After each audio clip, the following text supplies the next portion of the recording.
স্বাধীনতার ঘোষণা নিয়ে জামায়াত আমিরের বক্তব্যে বিএনপি মর্মাহত বলে জানিয়েছেন দলটির নির্বাচনী পরিচালনা কমিটির মুখপাত্র মাহাদি আমিন।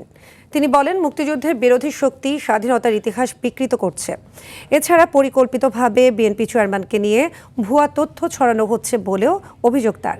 এদিকে অনেকটা প্রস্তুত বিএনপির ইশতেহার, আগামী শুক্রবার ঘোষণা হতে পারে বলে জানান তিনি। বুধবার বিএনপি চেয়ারম্যান তারেক রহমান নির্বাচনী প্রচারে আকাশপথে বরিশাল ও ফরিদপুরে যাবেন বলেও জানান মাহাদি আমিন।